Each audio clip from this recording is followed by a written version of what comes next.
Anyone who has lost her fiancé to a scheming best friend knows the truth.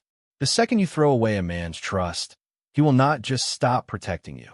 He will stand there watching you comfort someone else. And while you're not looking, he will be sharpening the knife to use against you. Jenny did not figure it out until that knife went right through the friend she used to trust had lost her mind so completely that she tried to trade Jenny's life for mine. She did not even get the angle right.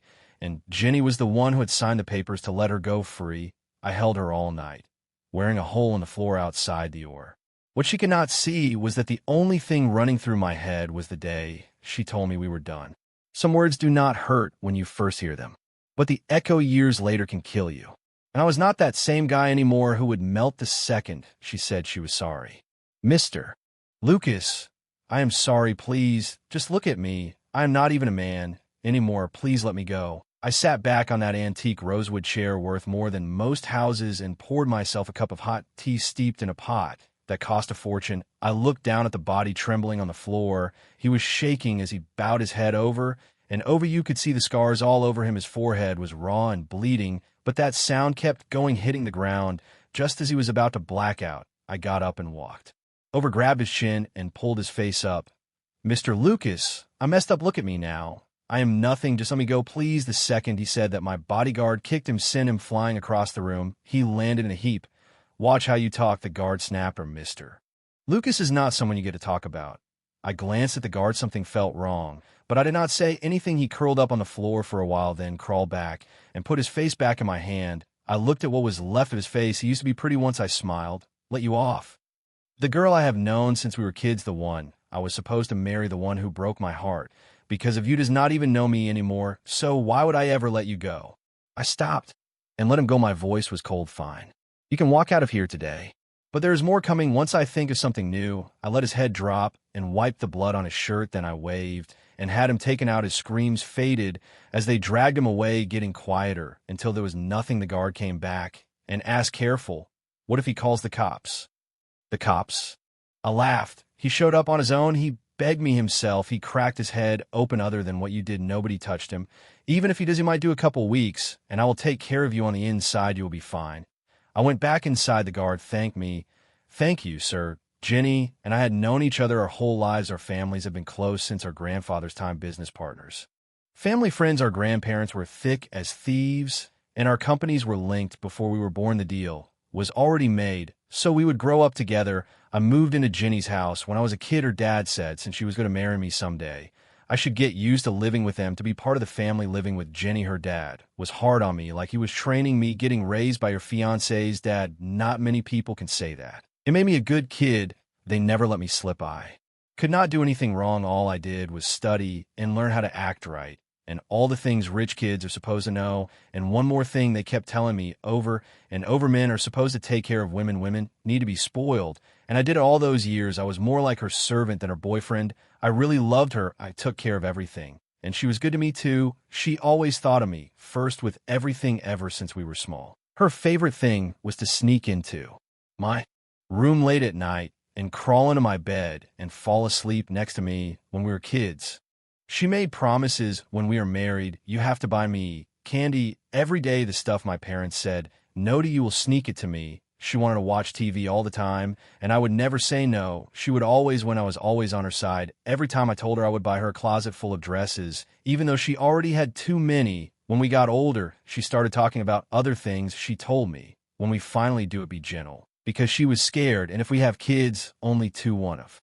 each, a boy like me, a girl like her, sweet and pretty. All those years, I had their names picked out before they were even a thought. Then a new kid showed up at school named Leo, a guy, but he spent more time on his face than any girl I knew. He was skinny, but fit, pale as snow, so soft you could hurt it just by looking. He took better care of himself than any girl, I guess. That was why he always had girls around him asking him for beauty advice. The worst thing, he was in high school and still talked like a ball. Why he would see food and beg like a little kid, I want a peach. It was enough to make you sick. Any guy would cringe, but he fit right in with them like one of them. He was soft and dressed that way, and he had no shame, always talking. He got in with Jenny and her friends and became their new best friend. They talked about everything. One day, I walked by and heard him talking about which pads were the best. I did not know then that this harmless-looking guy would change everything. Jenny was the most beautiful girl in school, so he stayed closest to her. One day, walking home, I was holding Jenny's hand heading to the car. Then someone pulled from behind and ripped us apart. It was Leo. He took Jenny's hand like it was nothing and started walking with her, talking and laughing. "Jenny, my bike ran out of juice. Can I get a ride?" Before she could say anything, Leo tripped and ate dirt. "Get your hands off my girl, her man is still here." I lost it and kicked him. I played ball, and I did not go easy. He started screaming. "Jenny, you are not going to do something about him?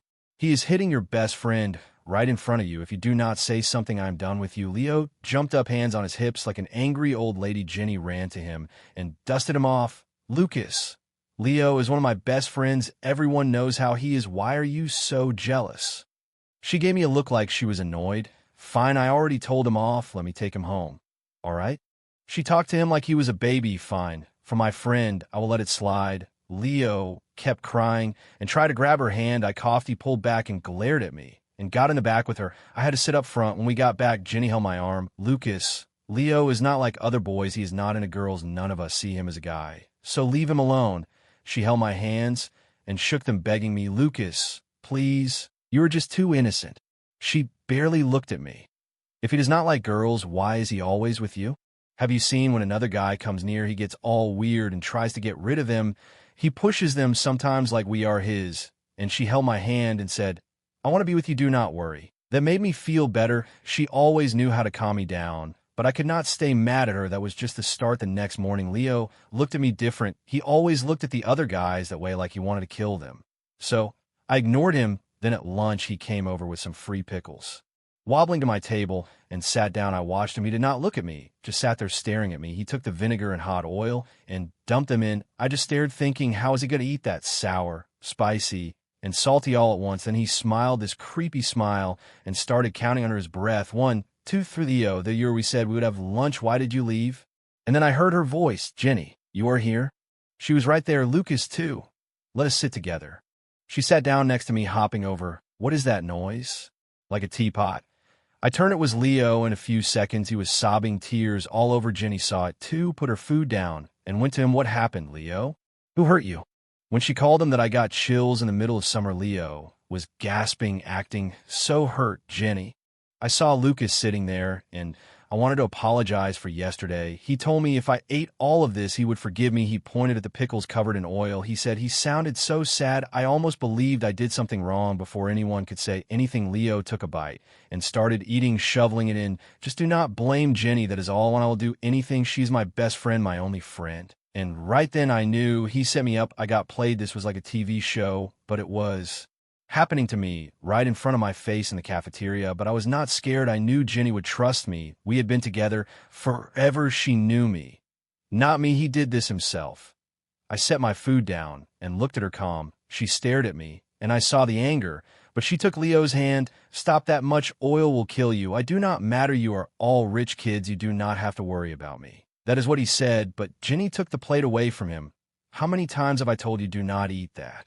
"Ha! Rebage, it is bad for you." She wiped his face with a napkin, getting the tears. "The food here costs too much. I cannot spend that. I've been eating like this my whole life." Leo looked down, acting like a good kid. "Eat with us for now on, you hear me? I am buying you lunch." She held his hand and took him to get food and did not look back like I was just part of the furniture. I looked at my food that I had been excited for and could not eat that day. I was in a daze, did not even see the teacher. Jenny called me and said one of her friends was having a party and told me to go home. She would get a ride. She used to take me everywhere. No matter what, she always brought me. She would cut my fruit and peel my shrimp, so I did. Not have to, and if someone wanted me to drink, she would say no. But this time, she sent me home. When I got back, I saw on her friend's page what was really going on in the video. All the girls were around Leo in the middle. He had a party hat on, making a wish with a huge cake in front. They all blew out the candles. That was when I started to wonder if this girl, who I thought was mine, would ever really be mine that night. I went to bed early and stared at the ceiling, could not sleep. Close to midnight, my door opened. Jenny came in, on her toes, and jumped on me, her pretty eyes looking at me.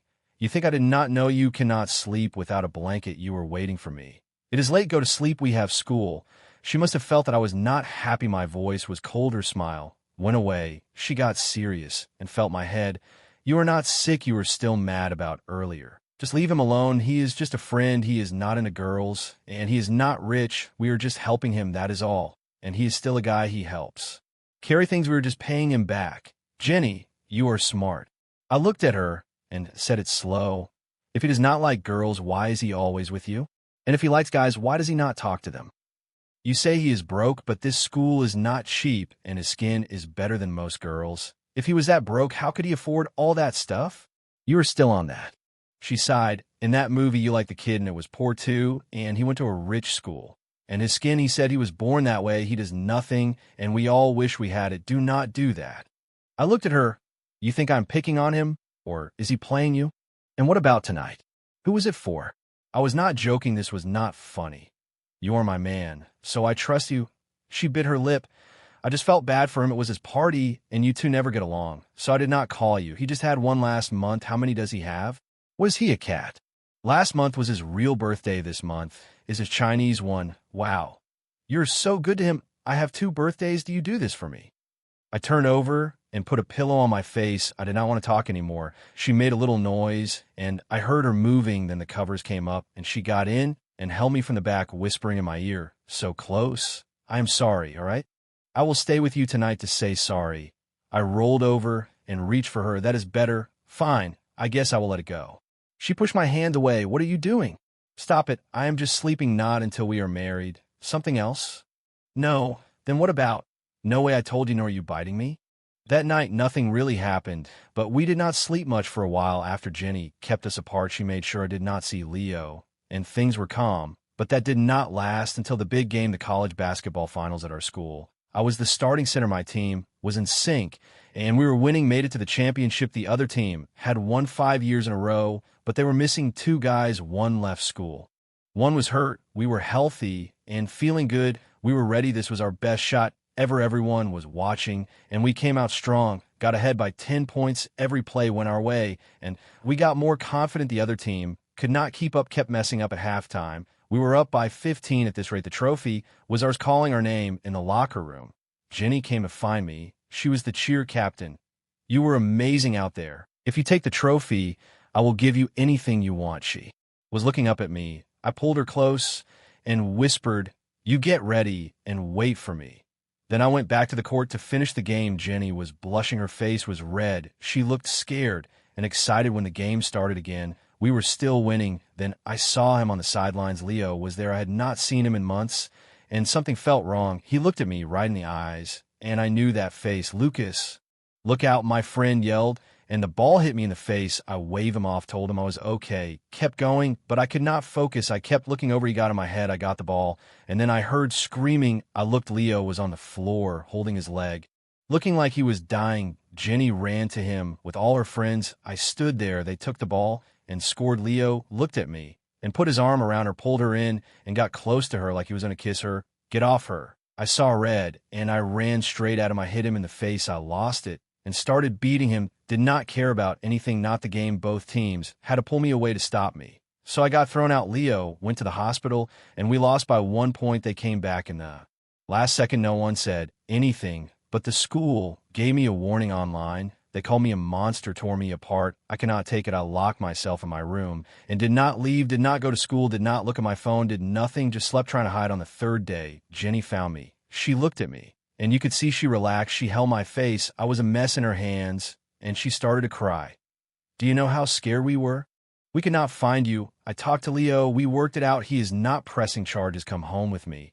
She did not yell at me. She was just worried. Everything came out, and I broke down right there. I was over 6 feet, but I had nothing left. I held her and cried. It is fine. It is over. She held me. I know you hate him. I promise I will stay away from him. I nodded and went home later. I asked her, at the game he grabbed you and tried to kiss you. Why did you just stand there? She looked at me, so confused. What are you even saying?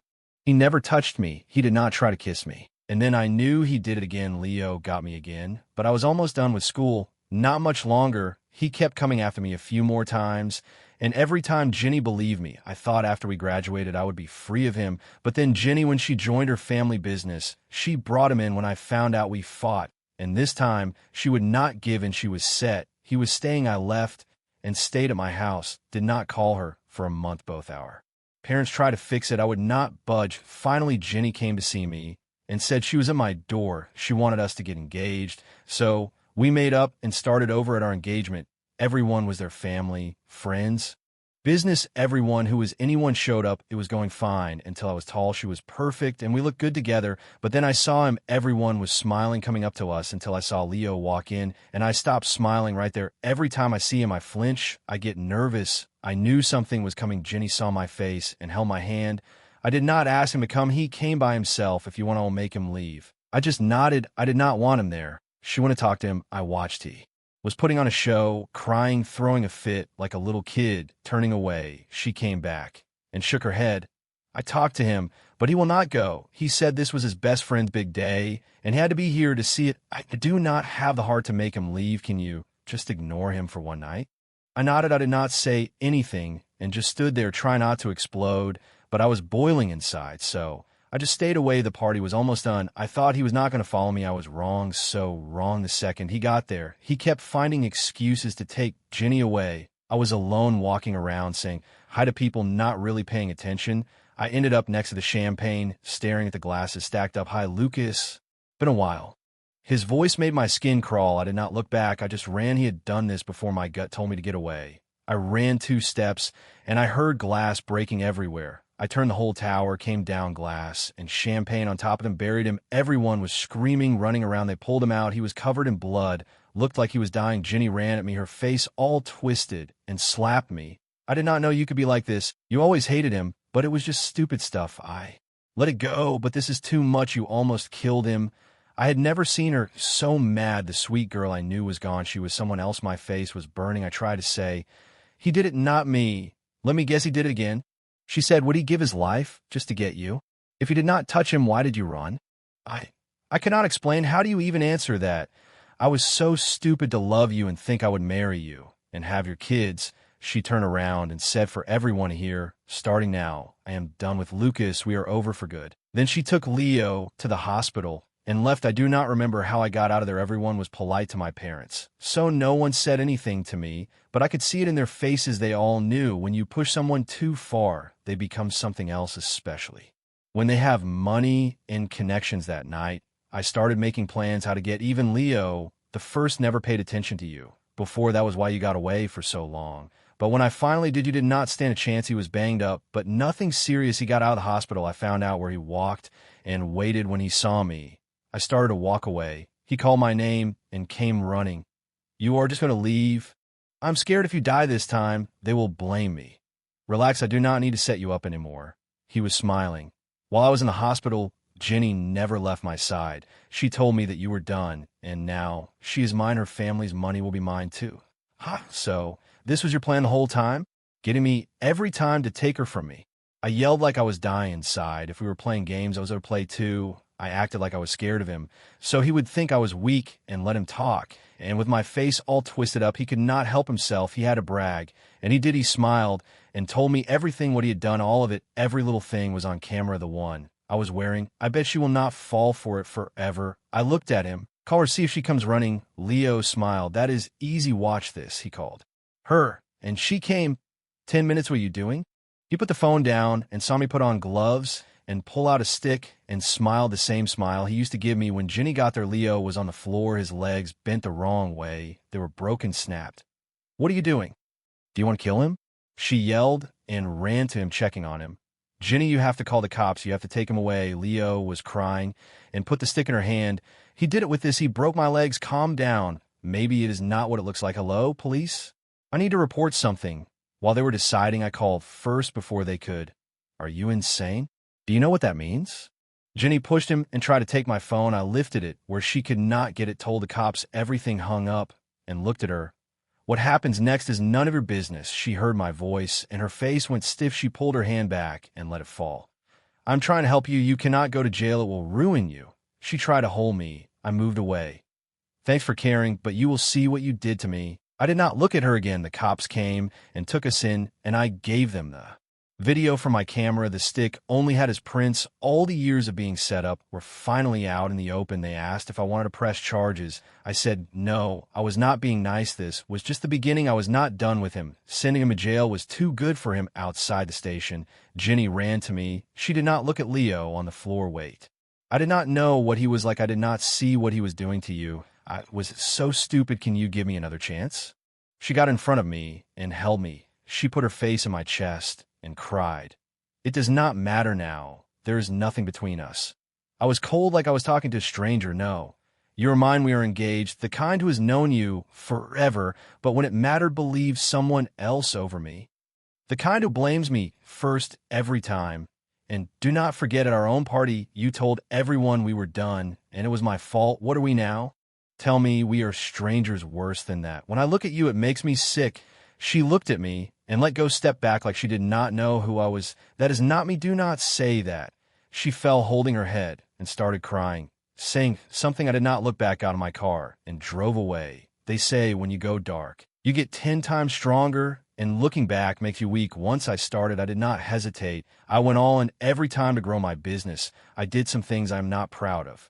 It worked, and I never forgot about Leo. After that, he never rested. First, an old lady said he tried to rape her and called the cops. Then a little girl said he touched her, and some guys just happened to be there to beat him up every time. They would hold him down. Then other people's stuff started showing up at his place. Someone found his fake HIV papers and put them up everywhere. The whole building knew, and no one would come near him when he got used to it. I added more one night. He was asleep. Some guys broke and put a bag on his head and took him to the hospital. They put him under and changed him. I watched on my phone. Leo saw himself and screamed like nothing I'd ever heard, and it felt good. He called the cops, but everyone said he had always wanted this his whole life, and the hospital had his signature on the papers. And the best part, everyone knew what he was by then, and no one believed him anymore. He lost it. He came to me on his knees, and I tore him apart and threw him out, and that was not the end. When Jenny found out the truth, she came back. Ave bringing me things. If I talked to another girl for 2 seconds, she would show up and tell them I am his girl. I could not make a scene, but when I tried to talk to her, she would act like nothing happened or cry. She used to be so sure of herself, so bright, and now she was begging on the floor. But I could not forget, and I hated her for it one night. I snapped at a fancy club with all the rich people in town. I was with some actors having a good time, and then a hand grabbed me. I knew who it was. Baby, I could not find you there. Who is your friend? Jenny was in a custom dress. She looked amazing, and every guy was looking at her. But I was done, so over it, I pushed her off, and she fell right there. Who are you calling baby? Since when did you get so cheap? We have been done. Stop throwing yourself at me. It is pathetic. Just stop. You are disgusting. I threw my drink at her face and stood there looking down, smiling like she had done to me that night so long ago. But she just got up like nothing happened. Took a towel, cleaned her face. Everyone was staring and smiling. Honestly, I am not even mad. You can hate me, you can yell, but do not ignore me if this helps keep going. So I slapped her right across the face hard. She almost fell, but she did not. She wiped her lip and came back. If you want more, do it again. Her face was red and she was not scared. I felt something. You are insane, I said, and walked away. After that, Jenny stopped chasing me like she used to. I knew I was too hard on her to say sorry. Never, but when I remembered her face, it stayed with me. So I took it out on Leo. Everything went wrong for him every day. A car would hit him, he would get sick, he got used to being a woman, and then they switched his hormones, and he grew a beard overnight like something from a movie. He was tough, but I was tougher. If he got used to something, I found something new to push him over. But work was good, we were winning, growing fast, so I was okay then. One day I finished a big deal with a client. Overseas, everything was good. I walked outside and was getting in my car when I heard someone running from behind. And then someone jumped on me, and I heard a woman cry. I looked and could not move. Jenny was in my arms. Leo was behind her, his face all twisted with a knife. He stabbed her right through. He tried to pull it out to hit me, but it was stuck in her. She was screaming, and I ran. I grabbed Leo. When he was nothing, and put him on the ground. Easy, the guards took him, and I ran with her in mine. Arms doubled, hiding outside me. I knew time had never moved so slow. She will be fine. I kept saying it, and I thought about what I did to her and felt bad. If she was okay, she could have anything. I would give it everything. Then the light went off, the doors open, they came out. She's hurt bad, but she will live. We got the knife out now. She she needs to rest. She lost a lot of blood. She was so white like a ghost, but when she saw me, she smiled to make me feel better. I said, thank you, and took her to bed. Why did you do that? What if something happened? What would I do? How could I face them? I saw the knife, but I did not even think. I just knew it. If I had not been so stupid and trusted her, this would not have happened. Stocky lost so much blood, the doctor said he needed to eat what he wanted. I want you to cook for me. I miss it. She could not move, but she looked at me like that her parents came. I went home and made her some food. I stayed with her for a month until she went home. She came back always finding ways to see me. And I was not mean our parents saw, and they were happy, and our companies got closer. Then we heard that Leo killed himself in jail. She should have gone to prison for what she did, but I pulled strings and had Jenny write a letter saying she was sorry, and they let her go. When she heard she was free, she lost it and could not do it. She could not face her old life. One morning, we found her hanging herself. I heard she was gone. I did not feel good. I thought she got off easy. My phone rang. Jenny was calling. She said they wanted us to go together on a business trip.